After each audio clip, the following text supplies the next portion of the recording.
Hello friends. हमने last video में chemical reactions ख़त्म कर लिया था और उनके ऊपर कुछ थ्योरेटिकल क्वेश्चंस भी देखे थे। अब हम स्टार्ट करेंगे acids bases and salts chapter, और इसमें हम एसिड्स और बेसिस के बारे में पढ़ेंगे, उनकी केमिस्ट्री के बारे में पढ़ेंगे, और फिर हम सॉल्ट्स के बारे में पढ़ेंगे और फिर उनके एप्लीकेशंस भी देखेंगे। तो एसिड्स होते क्या हैं? जैसे कि आप पुराने डेफिनेशन जानते होंगे कि acids are sour in taste and bases are bitter in taste. यानी जो एक्चुअली एसिड होता है वो खट्टा होता है टेस्ट में, और बेस जो होता है वो कड़वा होता है। लेकिन ये पुरानी डेफिनेशन है। नई डेफिनेशन जो कि हम एडवांस लेवल में अब इसको पढ़ रहे हैं, तो क्लास 10th के हिसाब से नई डेफिनेशन एसिड्स और बेसिस की ये दी जाती है कि acids are ionic compounds that give out H plus ions in their aqueous solution. यानी एसिड्स की एक टेंडेंसी होती है कि वो H प्लस आयन देते हैं इन देयर एक्वस सॉल्यूशन। और ऐसा क्यों? क्योंकि एसिड्स जो होते हैं वो एक तरह के इलेक्ट्रोलाइट्स होते हैं। यानी उनके वो आयन्स के बने होते हैं, और जब हम उन्हें एक्वस सॉल्यूशन में डालते हैं तो उनके आयन्स जो कि H प्लस होता है और X माइनस होता है, X माइनस कोई भी एनायन है और H प्लस जो होता है उनका कैटायनिक पार्ट होता है, तो ये इन दोनों में टूट जाते हैं और H प्लस क्योंकि हमें मिल जाता है इन द एक्वस सॉल्यूशन। और ये हर एसिड का फॉर्मूला होता है, दैट इज HX। X कोई भी एनायनिक पार्ट होता है। और सिमिलरली हम बेसिस को इस तरह डिफाइन करते हैं that bases are the ionic compounds that give out OH minus ions in their aqueous solution. यानी कि हमारे पास अगर कोई सब्सटेंस है AOH, जिसमें कि A प्लस आयन था और OH माइनस आयन था। A प्लस आयन जो था वो उसका कैटायनिक पार्ट है और OH माइनस इसका एनायनिक पार्ट है। और हर बेस के लिए OH माइनस आयन जो होता है वो उसका एक कॉमन होता है anionic part. Cationic part differ करता है, जैसे कि ये Na हो सकता है, ये Ca2 प्लस हो सकता है, और इसी तरह और भी बहुत सारे कैटायनिक पार्ट हो सकते हैं। लेकिन एनायनिक पार्ट OH माइनस ही रहता है। तो जब भी इसे एक्वस सॉल्यूशन में डालते हैं, ये अपने एनायनिक और कैटायनिक पार्ट्स को अलग कर देता है और हमें OH माइनस एक कॉमन आयन मिल जाता है in the aqueous solution for every base. और क्योंकि ये एक्वस सॉल्यूशन में डिसोसिएट हो जाते हैं, यही वजह है कि एसिड्यूलेटेड वाटर जो होता है वो एक गुड कंडक्टर ऑफ इलेक्ट्रिसिटी होता है। क्योंकि नॉर्मल वाटर, जैसे कि आप देख सकते हैं इस एक्सपेरिमेंट में, अगर हम यहाँ बीकर में नॉर्मल वाटर लें और ये सर्किट बनाए जिसमें कि हमारे दो इलेक्ट्रोड्स जो हैं वो इस इलेक्ट्रोलाइट में इंजेक्टेड हैं, तो ये बल्ब नहीं जलेगा अगर इसमें एक नॉर्मल वाटर लिया जाए या डिस्टिल्ड वाटर लिया जाए। क्योंकि एसिड्स और बेसिस के जो बीच में आते हैं कंपाउंड्स, उन्हें हम न्यूट्रल कंपाउंड्स बोलते हैं, क्योंकि ना वो एसिडिक नेचर शो करते हैं और ना वो बेसिक नेचर शो करते हैं। अब एसिडिक नेचर क्या होता है?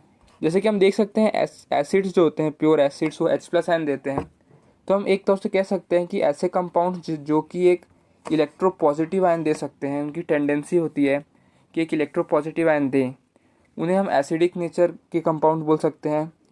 और जो कंपाउंड जो कि इलेक्ट्रो नेगेटिव आयन्स दें, उन्हें हम बेसिक नेचर के कंपाउंड्स कह सकते हैं। तो ये एसिडिक और बेसिक नेचर हो गए सब्सटेंसेस के। और यही वजह है कि क्योंकि जो डिस्टिल्ड वाटर होता है वो प्योर होता है और उसमें कोई तरह के आयन्स नहीं होते, इसलिए वो कंडक्ट नहीं कर पाता इलेक्ट्रिसिटी को। लेकिन अगर एक एसिडिलेटेड वाटर लें, तो क्योंकि उसमें आयन्स होते हैं और वो अपने आयन्स में टूट जाते हैं, इसीलिए वो इलेक्ट्रिसिटी कंडक्ट करते हैं। और सिमिलरली अगर हम इसमें बेस भी लें एसिड की जगह, जैसे कि एसिड में हमने जहाँ कि यहाँ डाइल्यूट HCl ले रखा है, वहीं अगर हम NaOH ले लें एज अ बेस, तो भी ये कंडक्ट करेगा, क्योंकि इसमें भी आयन्स में टूट जाएंगे जो है हमारे बेस के ions, that is Na plus and OH minus, और फिर ये आयन्स इलेक्ट्रिसिटी कंडक्ट करने में हेल्प करते हैं।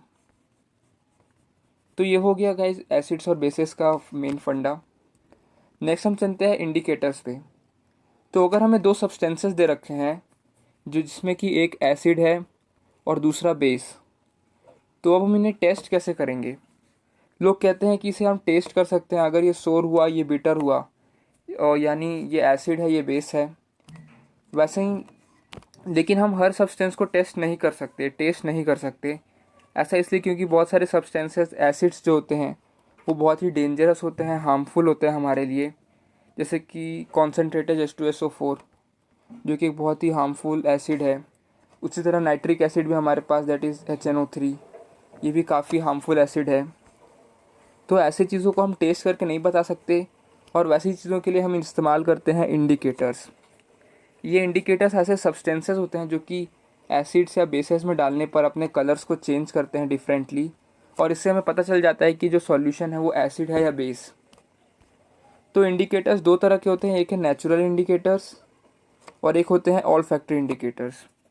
नेचुरल इंडिकेटर्स क्या होते हैं, जो कि नेचर में ऑलरेडी अवेलेबल हों, जैसे कि टर्मेरिक, हल्दी जो होती है, हल्दी किसी भी एसिड में जाके एक येलोइश कलर में बदल जाती है, और वहीं अगर इसे बेस में डाला जाए तो ये अपना कलर चेंज करके कुछ रेडिश ब्राउन जैसा कलर दे देती है।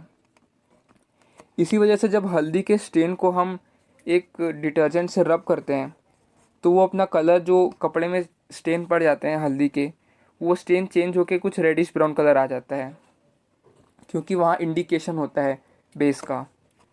नेक्स्ट है वो हमारा है हिबिस्कस के फ्लावर्स। वो भी हिबिस्कस के जो पेटल्स होते हैं उन्हें अगर हम एक वार्म वाटर में रखें, जैसे कि आप देख सकते हैं इस पिक्चर में, हिबिस्कस के पेटल्स को वार्म वाटर में रख के जो सॉल्यूशन बनाया जाता है वो एक नेचुरल इंडिकेटर की तरह बिहेव करता है, और वो एसिड और बेस के टेस्ट में फिर अपना कलर चेंज करता है। नेक्स्ट जो हमारा है ऑल फैक्ट्री इंडिकेटर्स, यानी ऐसे इंडिकेटर्स जो कि आर्टिफिशियली बनाए गए हों थ्रू केमिकल रिएक्शंस और इन सब के द्वारा। और इसमें आता है, जैसे कि आप देख सकते हैं, फेनोल्फ्थेलिन, जो कि कलरलेस होता है, और अगर इसे एसिड में डाला जाए तो ये कलरलेस ही रहता है, लेकिन अगर एक बेसिक सॉल्यूशन में डाला जाए तो ये पिंक कलर का चेंज हो जाता है। उसी तरह हमारे पास लिटमस सॉल्यूशन होता है, जो कि दो पार्ट में डिवाइडेड रहता है, red litmus solution and blue litmus solution, और फिर ये एसिड्स के हिसाब से अपना कलर चेंज करता है। और ये रहे वो चार basic olfactory indicators, that is red litmus solution, blue litmus solution, phenolphthalein solution and methyl orange solution.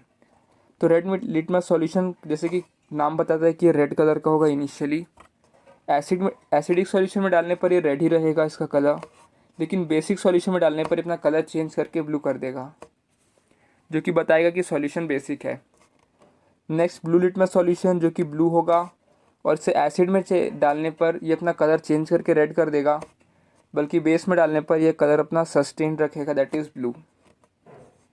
फिर फिनोल्फ्थेलिन, जैसे कि मैंने बताया था, एसिडिक सॉल्यूशन में कलरलेस, जो कि पहले भी कलरलेस ही रहता है, लेकिन बेसिक सॉल्यूशन में कलरलेस टू पिंक कलर का हो जाता है। देन मिथाइल ऑरेंज सॉल्यूशन आता है, ये इनिशियली येलो रहता है, और बेसिक सॉल्यूशन में डालने पर येलो ही रहता है, लेकिन एसिडिक सॉल्यूशन में डालने पर ये रेडिश कलर का हो जाता है। तो ये हो गया एक इंडिकेटर्स के बारे में टॉपिक, जिससे कि हम इस्तेमाल करते हैं for identifying acidic solution and basic solution. अब हम नेक्स्ट चलते हैं टॉपिक जो कि है reactions of acids and bases. इसमें सबसे पहला रिएक्शन आता है रिएक्शन विद मेटल्स। तो जब भी किसी एसिड को मेटल के साथ ट्रीट किया जाता है तो वो एक सॉल्ट बनाता है और हाइड्रोजन गैस लिबरेट करता है। सेम एक बेस के साथ भी ऐसे ही होता है। जैसे कि आप इस रिएक्शन में देख सकते हैं, हमने जिंक को सल्फ्यूरिक एसिड के साथ डाला है H2SO4, तो हमें जिंक सल्फेट जो कि एक सॉल्ट है वो मिला, और H2 गैस लिबरेट हुई बाहर। तो ये रिएक्शन था, reaction of acid with metals. और यहाँ एक एक्सपेरिमेंट भी दे रखा है, जिसमें कि हमने इसी एक्सपेरिमेंट को यहाँ किया है, जिसमें कि हमने एक टेस्ट ट्यूब में जिंक ग्रैन्यूल्स लिए, और फिर उस टेस्ट ट्यूब में डाइल्यूट सल्फ्यूरिक एसिड को डाला, और फिर एक कॉर्क फिट कर दिया ताकि गैस लीक ना हो। फिर हमने उस कॉर्क में एक होल करके फिर उसे ट्यूब से निकाला, और फिर उसे यहाँ डाल दिया। फिर इस वाटर के सोप सॉल्यूशन के थ्रू फिर से यहाँ गैस रिलीज़ हुई, और क्योंकि ये सोप सॉल्यूशन था इसलिए बबल्स के फॉर्म में रिलीज़ होगी गैस, और क्योंकि इससे जो गैस निकल रही है वही सोप सॉल्यूशन में जा रही है, तो यहाँ के सोप सॉल्यूशन के जो बबल्स होंगे उनमें हाइड्रोजन गैस ही भरी होगी, क्योंकि इस रिएक्शन से हाइड्रोजन गैस निकल रही है, जो कि इस पाइप के थ्रू ट्रैवल कर रही है, इस टेस्ट ट्यूब से निकल के इस पाइप में जा रही है, फिर इस पाइप के थ्रू सोप सॉल्यूशन में जाके उसके सोप बबल्स बन रहे हैं। और जब हम इस गैस को टेस्ट करेंगे, यानी हम जब इसके आसपास एक मैच स्टिक लाएंगे, जैसे कि आप देख सकते हैं इसमें एक मैच स्टिक लाई गई है, तो मैच स्टिक जो है वो बर्न होगी विद इन्फ्लेशन, उसके जो लपट है उसमें थोड़ी सी धधक आएगी और वो एक पॉप साउंड करेगी, जैसे कि दे रखा है burning of hydrogen gas with a pop sound, और पॉप साउंड करके अपने आप बुझ जाएगी। तो ये टेस्ट था for hydrogen gas liberation while any metal and acid reaction. वैसे ही बेसिस के साथ भी होता है, यानी बेस में भी जब हम मेटल डालते हैं तो वो सॉल्ट और हाइड्रोजन गैस लिबरेट करते हैं, लेकिन इसमें थोड़े कॉम्प्लेक्स सॉल्ट्स बनते हैं। जैसे कि आप देख सकते हैं इस एग्जांपल में हमने एल्यूमिनियम और NaOH को मिलाया तो हमें NaAlO2 यानी सोडियम एल्यूमिनेट मिलता है, जो कि एक सॉल्ट है, और हाइड्रोजन गैस फिर से लिबरेट होती है। उसी तरह इसमें भी हमारे पास NaOH और जिंक को जब हमने मिलाया तो हमें सोडियम जिंकेट Na2ZnO2 मिलता है, और हाइड्रोजन गैस इसमें भी लिबरेट होती है। तो ये हो गया guys reaction of metals with acids and bases. Next reaction आता है reaction of an acid and a base. क्योंकि एसिड्स और बेसेस एक दूसरे के डिफरेंट बिहेवियर शो करते हैं, तो जब हम उन्हें ऐड करते हैं किसी भी सॉल्यूशन में एक साथ जब हम एसिड्स और बेसेस ऐड करते हैं तो वो एक दूसरे को इफेक्ट को न्यूट्रलाइज करते हैं या नलीफाई करते हैं, और इसीलिए हम एक reaction between acid and base को हम कहते हैं एक न्यूट्रलाइजेशन रिएक्शन। तो न्यूट्रलाइजेशन रिएक्शन क्या होता है? When any acid and a base is added together they neutralize each other's effect and form salt and water and a huge amount of heat is liberated। और इसी वजह से जो neutralisation reaction होता है वो एक्सोथर्मिक इन नेचर होता है। तो इसमें बहुत सारे हीट लिबरेट होता है और ये सॉल्ट का फॉर्मेशन करता है और वाटर का। तो ये कुछ न्यूट्रलाइजेशन रिएक्शन दे रखे हैं, यानी hydrochloric acid plus sodium hydroxide gives sodium chloride plus water, और similarly nitric acid plus potassium hydroxide gives potassium nitrate plus water. तो ये एक तरह का डबल डिस्प्लेसमेंट रिएक्शन भी, क्योंकि हमारे पास यहाँ H+Cl- है, फिर Na+OH- है, तो यहाँ आयन सिंपली एक्सचेंज हो जा रहे हैं, तो हमें मिल रहा है NaCl और H2O। Same for this reaction also. Next आता है reaction of acids with metal carbonates and bicarbonates. तो हम जानते हैं कि मेटल कार्बोनेट्स जो होते हैं वो बेसिक इन नेचर होते हैं, क्योंकि उनका आप जानते हैं कि उन्हें वो थोड़ा बेटर इन टेस्ट होते हैं। तो metal carbonates basic in nature होते हैं, और जब हम उसे एक एसिड के साथ मिलाते हैं तो सिमिलरली एक न्यूट्रलाइजेशन रिएक्शन होता है जो कि फॉर्मेशन करता है सॉल्ट का, कार्बन डाइऑक्साइड और वाटर का। अब ध्यान रखिएगा, ये कार्बन डाइऑक्साइड और वाटर ये आपस में जब मिलते हैं तो ये एक ब्रिस्क एफरवेसेंस बनाते हैं। अब ये ब्रिस्क एफरवेसेंस क्या होता है? जैसे कि आपने देखा होगा सोडा की जो बॉटल्स होती है उनको जब आप खोलते हैं तो एक छिस सा आवाज़ आता है और एक झाग जैसा कुछ निकलता है।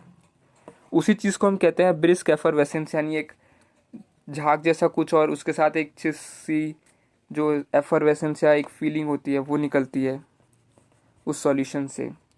तो इसी चीज़ को हम कहते हैं ब्रिस्क एफरवेसेंस, और ये एक न्यूट्रलाइजेशन रिएक्शन होता है बिटवीन मेटल कार्बोनेट्स एंड और मेटल बाइकार्बोनेट्स, जिसके हम मेटल हाइड्रोजन कार्बोनेट्स भी बोलते हैं इन अदर वर्ड्स, और एक एसिड के बीच में। और फिर हमारे पास एक रिएक्शन भी है इसके लिए, एक एक्टिविटी के लिए एक्सपेरिमेंट, जिसमें कि हम एक टेस्ट ट्यूब लेते हैं और फिर हम इसमें यही न्यूट्रलाइजेशन रिएक्शन कराते हैं, यानी इसमें हमने डाइल्यूट हाइड्रोक्लोरिक एसिड लिया, डाइल्यूट HCl, और उसमें हमने सोडियम कार्बोनेट मिला दिया। तो जब हमने इन दोनों को मिलाया तो आप देख सकते हैं कि न्यूट्रलाइजेशन रिएक्शन हुआ, जिससे NaCl फॉर्म हुआ इस रिएक्शन में और कार्बन डाइऑक्साइड और वाटर बना। ये एक ब्रिस्क एफरवेसेंस क्रिएट करता है, और फिर धीरे धीरे कार्बन डाइऑक्साइड गैस जो है वो बाहर निकलती चली जाती है, जिसे हम इस ट्यूब के द्वारा कलेक्ट करके एक टेस्ट ट्यूब में भेजते हैं।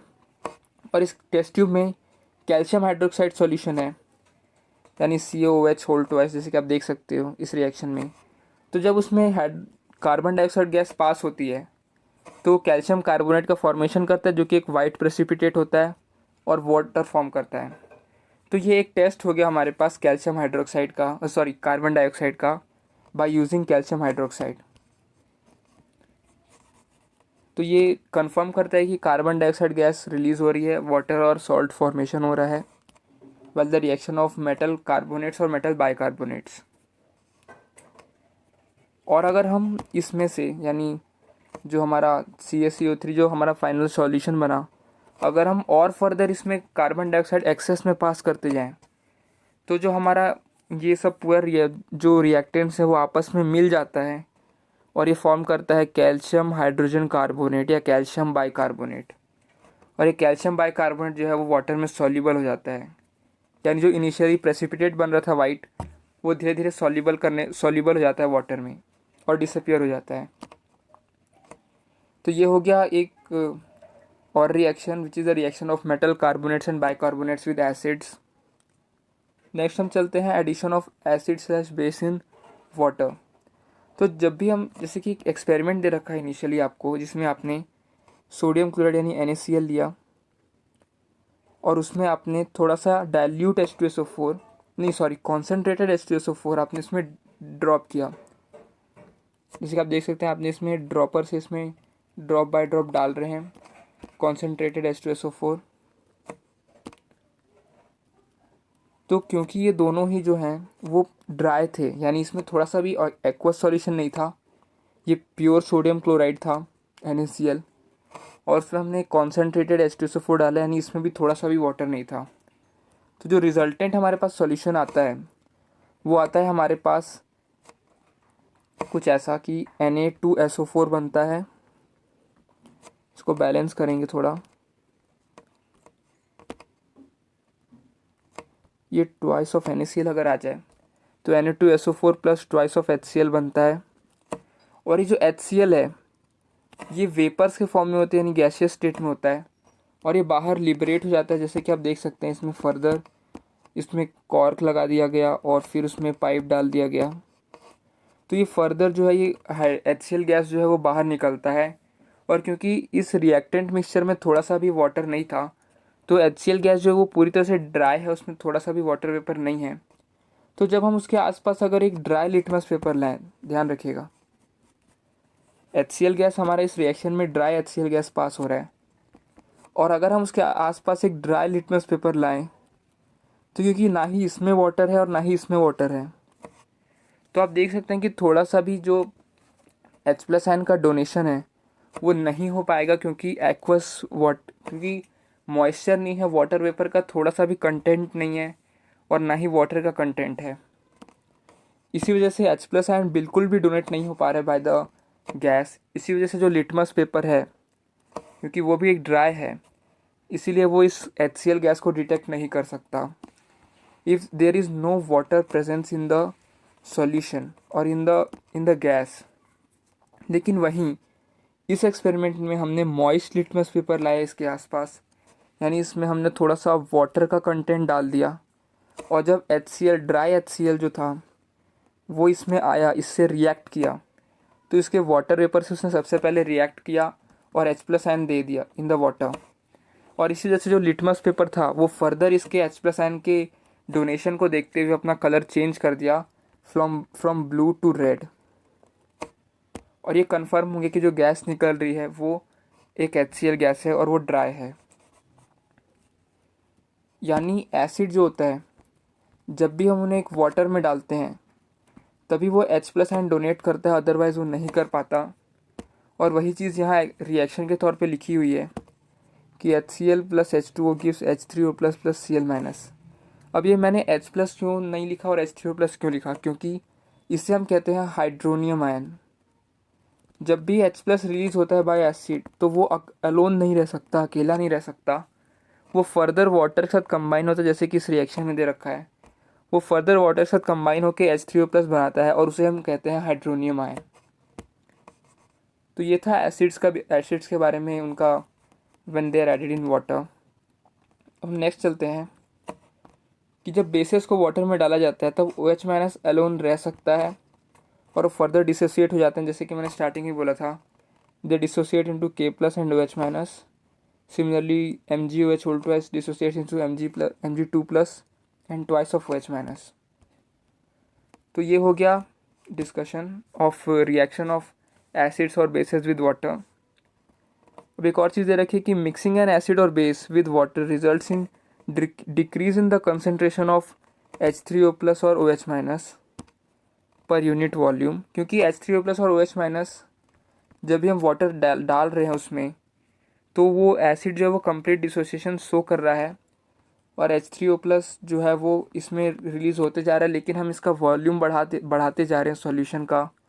तो H3O प्लस एक लिमिट तक रिलीज़ हो पाएगा बाय द एसिड, लेकिन उसके बाद अगर हम उसमें डाइल्यूशन करते जाएं तो आप देख सकते हो कि जो H3O plus per unit volume जो है वो डिक्रीज़ होता जाता है। और ऐसे प्रोसेस को हम कहते हैं डाइल्यूशन, जिसमें कि हम कंसनट्रेशन जो H3O प्लस का और OH माइनस का वो हम कंटिन्यूसली डिक्रीज़ करते जाएं किसी भी एसिड या बेसिस के लिए। तो ऐसे प्रोसेस को हम कहते हैं डाइल्यूशन ऑफ एन एसिड और बेसिस, और उस सॉल्यूशन को हम एक डाइल्यूटेड सॉल्यूशन बोलते हैं। अब हम देखेंगे reaction of metallic oxides with acids. और मेटेलिक ऑक्साइड्स का एसिड के साथ ही रिएक्शन कराना पड़ता है, क्योंकि मेटेलिक ऑक्साइड्स जो होते हैं वो बेसिक इन नेचर होते हैं। और अगर आप एक बेसिक का ऑफकोर्स अगर एक बेसिक से रिएक्शन कराओगे तो दोनों का सेम नेचर हो जाएगा, तो रिएक्शन का कोई मतलब ही नहीं रहेगा। तो क्योंकि ये एक बेसिक होता है नेचर में मेटेलिक ऑक्साइड्स, मेटेलिक ऑक्साइड्स यानी मेटल के बने हुए ऑक्साइड्स, जैसे कि हमारे पास Sn यानी टिन है, फिर Pb यानी लेड है, और इनके जो ऑक्साइड्स होते हैं SnO2 और PbO, ये दोनों ही मेटेलिक ऑक्साइड्स हैं और ये बेसिक होते हैं।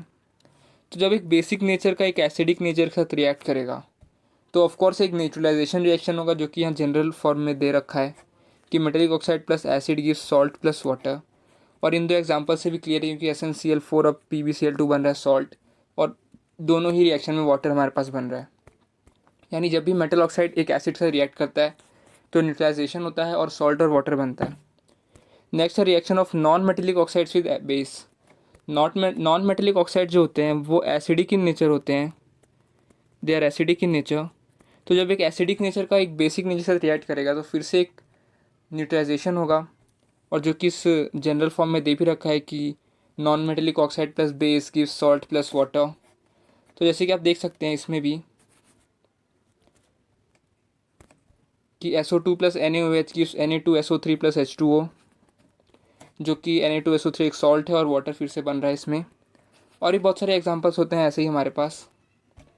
तो ये हो गया reaction of non metallic oxides with base और मेटेलिक ऑक्साइड्स विद एसिड।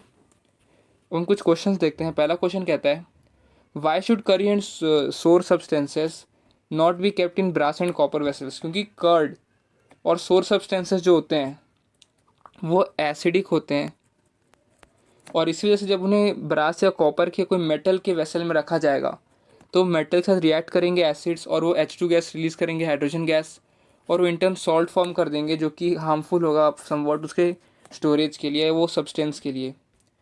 इसीलिए इनको एक ब्रास या कॉपर के वेसल में नहीं स्टोर किया जाता, इनको किसी और सब्सटेंस में स्टोर किया जाता है जिससे कि ये ना रिएक्ट कर सके। नेक्स्ट है, which gas is usually liberated when an acid reacts with a metal.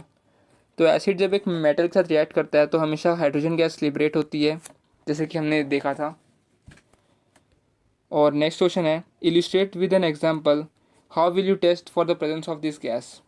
इस टेस्ट का मैंने आपको बताया भी था कि हम एक टेस्ट ट्यूब में जब हम एक एसिड लेंगे और उसमें कुछ जिंक ग्रैन्यूल सपोज या कोई और चीज़ डाल देंगे, और उसके ऊपर एक कॉर्क फिट करेंगे, उसमें होल कर देंगे, और फिर हम उसे एक बेसिकली एक सोप सॉल्यूशन में डिप करेंगे उस ट्यूब को, और फिर उससे जो बबल्स निकलेंगे उसके पास जब हम एक मैच स्टिक लाएंगे तो मैच स्टिक जो है वो उसकी जो फ्लेम है वो थोड़ा लपट जो है थोड़ा धधकेगा, थोड़ा बढ़ेगा, और वो फिर एक पॉप साउंड करके बुझ जाएगा। यानी H2 गैस पहले बर्न हुई और फिर उसने कंबस्शन को रोक दिया। तो यही एक टेस्ट था फॉर हाइड्रोजन गैस लिबरेशन, कि उस रिएक्शन में हाइड्रोजन गैस जो है वो लिबरेट हो रही है। नेक्स्ट थर्ड क्वेश्चन कहता है, मेटेलिक कंपाउंड ए कोई मेटल कंपाउंड है जो कि रिएक्ट करता है डाइल्यूट HCl के साथ, ठीक है, टू प्रोड्यूस एफरवेसेंस। यानी पक्का ये एक रिएक्शन होगा मेटल कार्बोनेट का, क्योंकि मेटल कंपाउंड भी दे रखा है, यानी एक मेटल कार्बोनेट या बाइकार्बोनेट होगा। The gas involve extinguishes a burning candle. Write a balance chemical equation for the reaction if one of the compounds formed is calcium chloride. तो कैल्शियम क्लोराइड फॉर्म रहा है, यानी CaCl2 फॉर्म हो रहा है हमारे पास, और CO2 प्लस H2O फॉर्म हो रहा है, जो कि एफरवेसेंस कॉज कर रहा है। और CO2 जो गैस है ये फिर फर्दर, क्योंकि हमें दे रखा है कि it extinguishes a burning candle, यानी CO2 गैस कन्फर्म है कि वही एक्सटिंग्विश कर रही है, और वही फॉर्म भी हो रही है और ये ब्रिस्क एफरवेसेंस भी दे रहा है। तो CO2 गैस तो हो गई हमारी। अब हमारा ए मेटल क्या होगा, जैसे कि हम इस इक्वेशन को अगर रिवर्स ऑर्डर में लिखें तो अगर हम यहाँ ट्वाइस ऑफ HCl डाल दें और यहाँ अगर कैल्शियम क्लोराइड, क्योंकि हमारे पास कैल्शियम क्लोराइड बन रहा है तो हमें एक कैल्शियम कार्बोनेट या एक कैल्शियम बाइकार्बोनेट लेना पड़ेगा। तो अगर हम एक कैल्शियम कार्बोनेट ले यानी CaCO3, तो ये कैल्शियम कार्बोनेट ऑफ कोर्स ये एक बैलेंस्ड केमिकल इक्वेशन बना देगा, क्योंकि यहाँ C कार्बन एक है, यहाँ भी एक, ऑक्सीजन यहाँ 3 है, यहाँ भी 3, कैल्शियम 1 है, यहाँ भी 1, और हाइड्रोजन 2 है, क्लोरीन 2 है, यहाँ भी 2 है। यानी जो हमारा कंपाउंड था A, उसके लिए एक बैलेंस केमिकल इक्वेशन होगी कि CaCO3 plus HCl dilute will give CaCl2, sorry यहाँ ट्वाइस ऑफ HCl आएगा, प्लस H2O प्लस CO2। ये हो गया हमारा balance chemical equation for the formation of CaCl2 by calcium carbonate. तो ये हो गया हमारा थर्ड क्वेश्चन का आंसर।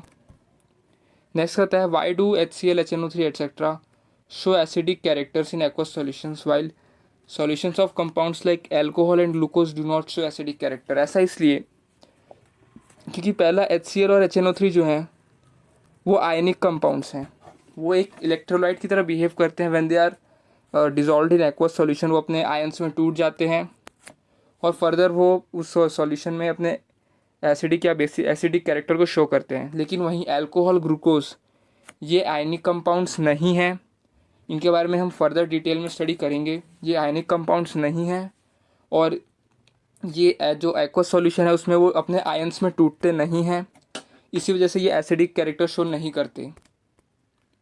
तो यही बेसिक डिफरेंस था why HCl and HNO3 show ionic character या acidic character whereas alcohol and glucose do not show. Next है why does an aqueous solution of an acid conduct electricity.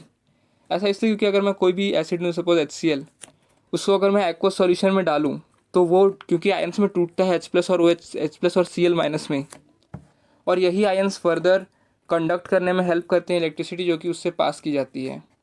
इसीलिए एक aqueous solution of an acid conduct electricity, क्योंकि उसमें ions होते हैं जो कि इलेक्ट्रिसिटी के कंडक्शन में हेल्प करते हैं। नेक्स्ट क्वेश्चन है why does dry HCl gas not change the colour of dry litmus paper. तो मैंने बताया था कि ड्राई लिटमस पेपर क्योंकि इसमें एक ड्राई HCl गैस डाली गई है तो इसके पास जो H+ हैं वो लिबरेट नहीं हो पा रहे, क्योंकि एक एक्वस, क्योंकि कोई H2O इसके पास नहीं आ रहा जो कि इसके साथ मिल के इसको H+ लिबरेट करने पे कंपेल करे इसको।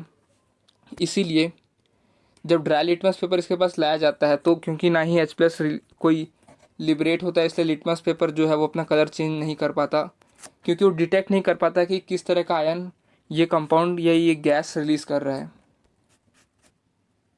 नेक्स्ट क्वेश्चन आता है while diluting an acid why is it recommended that the acid should be added to water and not water to the acid. तो जब भी अगर आप एक वाटर को एसिड, सपोज एक कॉन्सेंट्रेटेड एसिड है H2SO4 कॉन्सेंट्रेटेड, और जब भी आप इसमें वाटर डालोगे तो एक बहुत ही डेंजरस एक्सप्लोजन हो सकता है, क्योंकि वाटर जो आएगा इसमें जाएगा और ये एक तौर पे छलक सकता है पानी ऊपर ये एसिड का, और एसिड काफ़ी कंसनट्रेटेड है इसलिए काफ़ी जो इसको बहुत ही डेंजरस होगा, इसलिए बहुत केयरफुली इसको हैंडल करना पड़ता है और ये एसिड छलक के बाहर आ सकता है as an small explosion suppose. इसीलिए हम वाटर जो है वो एसिड में कभी नहीं डालते, हमेशा एसिड जो है कॉन्सेंट्रेटेड उसको हमेशा वाटर में डालते हैं ताकि वो जल्दी डाइल्यूट हो सके। नेक्स्ट क्वेश्चन आता है why is the concentration of hydronium ions H3O+ affected when a solution of an acid is diluted. तो जब एक जैसे मैंने बताया था कि जब भी हम एक एसिड सॉल्यूशन को डाइल्यूट करते जाएंगे तो H3O+ जो उससे मैक्सिमम निकल सकता था वो तो निकल जाएगा एक पर्टिकुलर वॉल्यूम के बाद, लेकिन जैसे जैसे हम और बढ़ाते जाएंगे वॉल्यूम ऑफ वाटर तो H3O+ जो कि उस पूरे टोटल वॉल्यूम में है वो कम होता जाएगा, क्योंकि अब H3O+ का जो तो मैक्सिमम कंटेंट था वो लिबरेट हो चुका है, इसलिए अब और वॉल्यूम बढ़ाने का कोई फ़ायदा ही नहीं है, वो H3O+ उतना ही रहेगा, इसलिए उसका कंसनट्रेशन जो है वो कंटिन्यूसली डिक्रीज़ होते जाता है।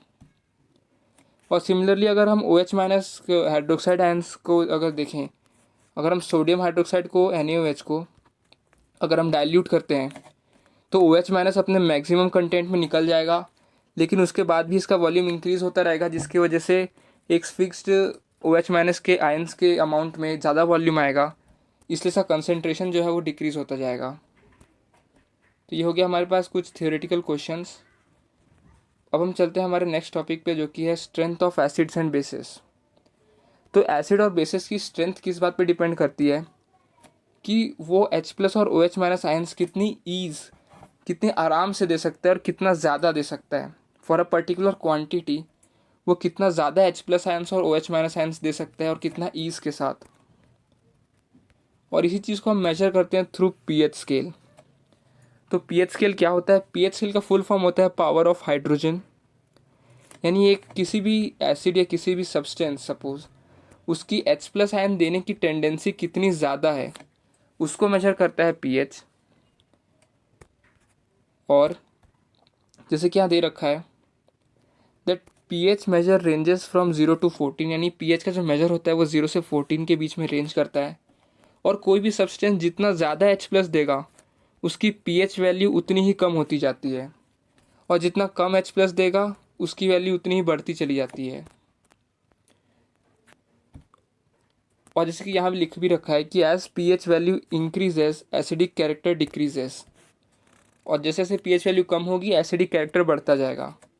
और जैसा कि इस स्केल में भी दे रखा है pH के कि 0 से लेकर 7, सपोज ये 7 था, 6 तक लगभग एसिडिक कैरेक्टर मेंटेन रहता है किसी भी सब्सटेंस का, लेकिन 8 से लेकर 14 तक उसका बेसिक कैरेक्टर आ जाता है, और 7 को एक न्यूट्रल मानते हैं, न्यूट्रल कैरेक्टर, यानी उसमें ना ही एसिडिक नेचर है और ना ही बेसिक नेचर है। तो ये एक pH स्केल का डायग्राम हो गया।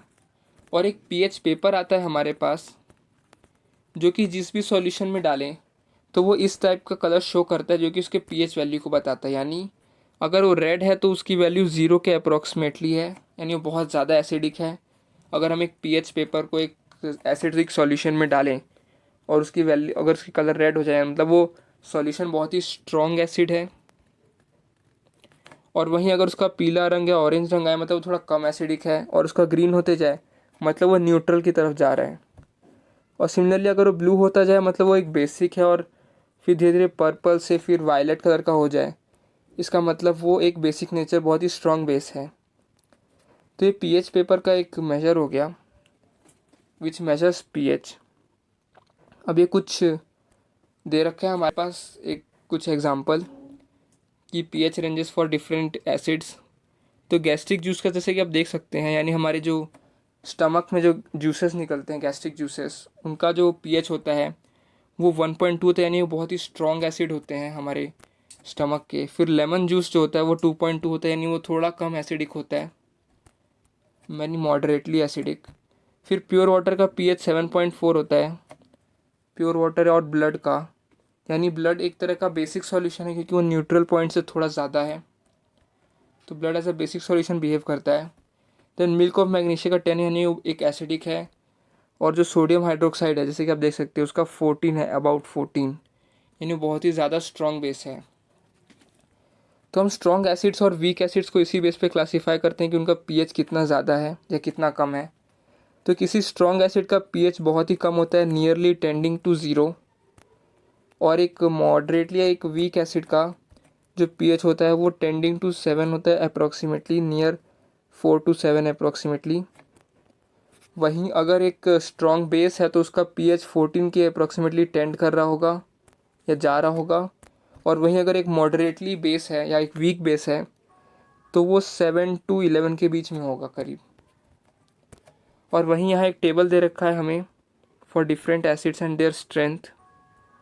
जैसे कि आप देख सकते हैं सल्फ्यूरिक एसिड एक स्ट्रॉन्ग एसिड है, हाइड्रोक्लोरिक एसिड एक स्ट्रॉन्ग एसिड है, नाइट्रिक एसिड एक स्ट्रॉन्ग एसिड है, इथेनोइक एसिड स्ट्रॉन्ग है, वीक एसिड है इथेनोइक एसिड एक, इसलिए हम उसे यूज़ कर सकते हैं कि उसका उतना एसिडिक नेचर नहीं होता।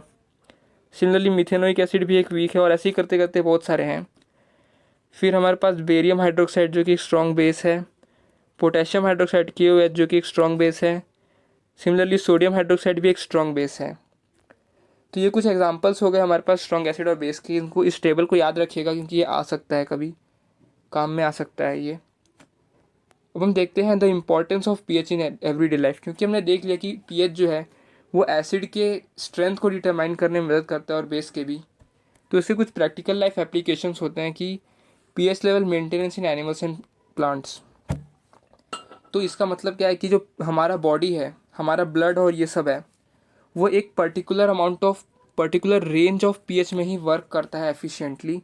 और इससे अगर ऊपर नीचे हुआ तो हमारे लिए सर्वाइवल बहुत मुश्किल हो सकता है, क्योंकि इसकी एसिडिक और बेसिक नेचर में फ़र्क आ सकता है। क्योंकि हमने देखा था कि एक ब्लड जो होता है वो बेसिक नेचर का होता है करीब, और इसी वजह से उसमें एक पर्टिकुलर पीएच वैल्यू मेंटेन रहनी चाहिए।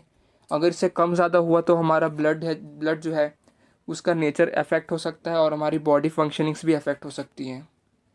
और सिमिलरली प्लांट्स के लिए भी सेम ट्रू है।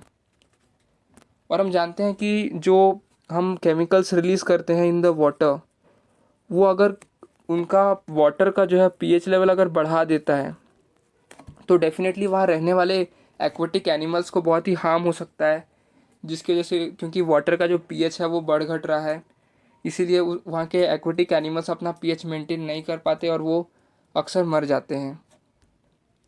तो ये एक काफ़ी बड़ा प्रॉब्लम है due to water pollution, which is the level in which is an imbalance in the pH level of water. Next है pH level important in soil. तो जब भी हम देखे होंगे कि जब हम प्लांट्स को ग्रो कर, या जब हम खेती क्रॉपिंग करते हैं, फार्मर्स स्पेशली, तो वो खेतों में एक तरह का चूना लगा देते हैं एक बार, जिससे कि जो सॉइल होती है, क्योंकि बरसात के बाद क्योंकि एसिड रेन होता है, जिसकी वजह से जो सॉइल होती है वो थोड़ी एसिडिक हो जाती है। और इसी को थोड़ा बेसिक या न्यूट्रलाइज करने के लिए, उसके इफ़ेक्ट को नलीफाई करने के लिए, न्यूट्रलाइज करने के लिए फार्मर्स जो होते हैं वो उस पर चूना लगा देते हैं, कैल्शियम कार्बोनेट लगा देते हैं, जो कि उसके एसिडिक स्ट्रेंथ को घटा देता है और न्यूट्रलाइज कर देता है, जिससे कि वो सॉइल वापस से फर्टिलाइज और उसका पीएच लेवल जो है वो नॉर्मल हो जाता है फॉर ग्रोइंग क्रॉप्स। तो पीएच लेवल जो है वो सॉइल के लिए बहुत इंपॉर्टेंट है फॉर ग्रोइंग प्लांट्स। नेक्स्ट है pH action in digestive system. ये हम सब जानते हैं कि हमारे स्टमक में HCl गैस रिलीज़ होती है, तो एक तौर पे हमारा जो डाइजेस्टिव सिस्टम है उसको बहुत अफेक्ट करती है, उसके पीएच लेवल को बहुत अफेक्ट करती है। और ये वजह कि हमें एसिडिटी अक्सर हो जाती है, क्योंकि ज़्यादा एसिड रिलीज़ हो जाता है, जिसकी वजह से पीएच लेवल जो है हमारे स्टमक का बहुत ही कम हो जाता है, और हमारा जो स्टमक है वो अपने वर्किंग में थोड़ा डिफ़िकल्ट हो जाता है, हमें एसिडिटी होने चालू हो जाती है। इसके पीएच को फिर बैलेंस में लाने के लिए हम अक्सर जो बेसिकली कैल्शियम, कभी बेकिंग सोडा खा लेते हैं, तो कभी कोई भी बेसिक, जैसे कि मिल्क ऑफ मैग्नीशिया पी लेते हैं, जिससे कि हमारा जो बेसिक कैरेक्टर है वो हमारे एसिडिक कैरेक्टर को नलीफाई कर दे, न्यूट्रलाइज कर दे और हमारा स्टमक नॉर्मल हो जाए। तो ये हो गया pH action in the digestive system. और मेन काम ये है कि जो हमारा जो स्टमक का जो पीएच लेवल है, जो कि डाइजेस्टिव सिस्टम का है, उसके से बहुत सारे जो माइक्रोब्स हैं उनको ख़त्म करने में हेल्प करता है। नेक्स्ट है pH imbalance causing tooth decay. क्योंकि हमारा जो टूथ है उसमें बहुत सारे एसिड्स रिलीज़ होते हैं, जो कि स्पेशली जो हमारे क्योंकि हम जानते हैं कि हम जो फूड खाते हैं उससे हमारे जो माइक्रोब्स हैं हमारे माउथ में वो आते हैं फूड सलाइवा के थ्रू, और वो फिर फूड के साथ मिल के उसके डाइजेशन में हेल्प करते हैं इन द स्टमक। लेकिन क्योंकि कुछ जो फूड हमारे टूथ में अटक जाता है, इसलिए वो जो बैक्टीरिया है वो उस टूथ को फर्दर डाइजेस्ट करने के, इसको फर्दर क्लीन करने के लिए थोड़े से एसिड्स रिलीज़ करता है, और वो फर्दर एसिड्स हमारे टूथ में घुस जाते हैं, जिसकी वजह से वो हमारे टूथ का जो पीएच होता है, क्योंकि टूथ कैल्शियम्स के बने होते हैं, इसलिए वो हमारे टूथ का जो पीएच होता है उसको बहुत अफेक्ट करता है। और यही कारण है टूथ डिके का, कि हमारा टूथ डिके होना चालू हो जाता है। Next is self defence by plants and animals by chemical warfare. क्योंकि प्लांट्स और एनिमल्स जो होते हैं वो एसिड्स का इस्तेमाल करते हैं। जैसे कि आपने देखा होगा एक हनी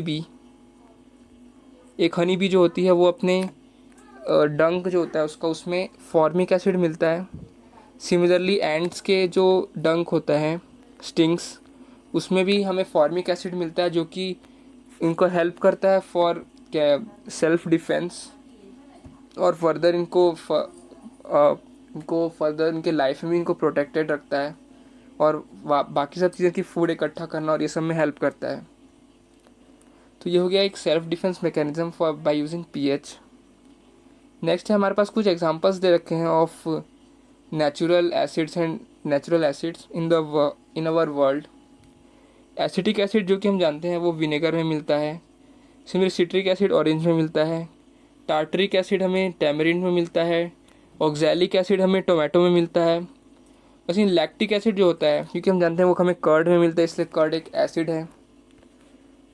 सिमिलरली सिट्रिक एसिड हमें सिट्रस फ्रूट्स जैसे कि लेमन में मिलता है। और मिथेनोइक एसिड हमें एंट स्टिंग में मिलता है। और मिथेनोइक एसिड हमें नीटल स्टिंग में ही मिलता है। नीटल एक प्लांट होता है जिसके पास बहुत ही नुकीले पत्ते होते हैं और इनमें मिथेनोइक एसिड होता है, जो कि फर्दर हमारे अगर उसमें गड़ जाए हमारे बॉडी में तो ये हमारे अंदर एसिड डाल देता है, जो कि हमें इरिटेशन कॉज करते हैं और डेंजरस होते हैं। नेक्स्ट कुछ थ्योरेटिकल क्वेश्चन है हमारे पास, that you have solutions A and B. The pH of A is 6, A का 6 है, बी का 8 है। तो which solution is more hydrogen ion concentration and which of this is acidic and which is basic. क्योंकि हमारे पास 7 पे neutral point होता है, इससे कम जिसका जो कि ए है विथ 6, तो इसका जो पीएच लेवल होगा वो 7 से कम है, यानी ए जो होगा वो एक एसिडिक होगा। वहीं जो बी है उसका 8 है, यानी बी जो है वो एक बेसिक सॉल्यूशन है। और क्योंकि ए जो है वो एसिडिक है तो इसके पास ज़्यादा हाइड्रोजन आयन कंसनट्रेशन होगी ए के पास, वहीं बी जो है वो बेसिक है इसलिए इसके पास कम हाइड्रोजन आयन कंसनट्रेशन होगी। और फिर नेक्स्ट आता है सेकेंड में, what effect does concentration of H+ ions have on the nature of the solution. तो H+ आयन का जो कंसनट्रेशन है वो जितना ज़्यादा होगा सॉल्यूशन उतना ही ज़्यादा एसिडिक बनता जाएगा, और ये जितना कम होगा सॉल्यूशन उतना ही ज़्यादा बेसिक बनता जाएगा। तो यही इफेक्ट था हाइड्रोजन आयन कंसनट्रेशन का ऑन अ सॉल्यूशन। नेक्स्ट है, do basic solutions also have H+ ions, if yes then why are these basic. तो बेसिक अगर हम बेस की बात करें, सिर्फ एक बेस जिसमें कि H2O जो है वाटर है बिल्कुल ना हो, तो इसमें सिर्फ OH- आयन ही रहता है। लेकिन अगर एक बेसिक सॉल्यूशन अगर हमारे पास आ गया, यानी कि अगर इसमें हमारे पास एक बीकर था जिसमें कि हमने वाटर लिया और उसमें थोड़ा सा NaOH डाल दिया, तो डेफिनेटली इसमें बहुत ज़्यादा OH- आयन्स आएंगे। और इसके साथ ही साथ अगर हम इसमें थोड़े अमाउंट में अगर हम इसमें एसिड डाल दें, जैसे कि HCl डाल दें, तो डेफिनेटली इसमें कुछ H+ आयन्स भी रहेंगे। यानी एक बेसिक सॉल्यूशन में H+ आयन्स हो सकते हैं, लेकिन एक सॉल्यूशन बेसिक तब कहलाएगा अगर नंबर ऑफ H+ आयन्स जो है वो नंबर ऑफ OH- आयन्स से लेस हो। यानी OH- आयन्स का जो कंसनट्रेशन है वो H+ आयन्स के मुकाबले ज़्यादा हो किसी भी सॉल्यूशन में, तो हम ऐसे सॉल्यूशन को बेसिक सॉल्यूशन कहेंगे। तो ये था थर्ड क्वेश्चन का आंसर। अब fourth and the last, under what soil condition do you think a farmer would treat the soil of his fields with quick lime और स्लेग लाइम और chalk. तो ये सब जो हमारे पास दे रखे हैं सॉल्यूशंस, ये बेसिक इन नेचर होते हैं। जैसे कि मैंने बताया था, कैल्शियम कार्बोनेट एक बेस की तरह बिहेव करता है। कैल्शियम हाइड्रोक्साइड क्योंकि OH- देता है इसलिए एक बेस है। और इसमें क्विक लाइम कैल्शियम ऑक्साइड जो कि एक ऑक्साइड है मेटल का, तो ये बेसिक इन नेचर होगा। यानी तीनों ही केसेस में हमारे पास बेस हैं। यानी ऐसे कंडीशन से एक फार्मर तब यूज़ कर सकता है जब सॉइल की जो कंडीशन है वो एसिडिक हो जाए बिकॉज ऑफ एसिड रेन और अदर पैरामीटर्स। तो जब ऐसे कंडीशंस अराइज होते हैं तब एक फार्मर इन सब को प्रीफर करता है यूजिंग इन हिज फार्म, और इसे स्प्रेड करके वो जो सॉइल है उसको न्यूट्रलाइज कर देता है, उसके इफेक्ट को, से एसिडिक स्ट्रेंथ को, और उसके पीएच को कंट्रोल में लाता है इन न्यूट्रल पोजीशन, ताकि जो हमारा फील्ड है वो क्रॉप्स के ग्रो होने के लिए सफिशिएंट और फर्टाइल रहे। तो ये था हमारे पास आखिरी क्वेश्चन। नेक्स्ट जो हमारा वीडियो है उसमें हम देखेंगे सॉल्ट के बारे में, उनके कुछ डेली लाइफ एप्लीकेशंस और उनके जो बेसिक यूजेस हैं हमारे लाइफ में। So meet you in the next video guys. Thank you till then.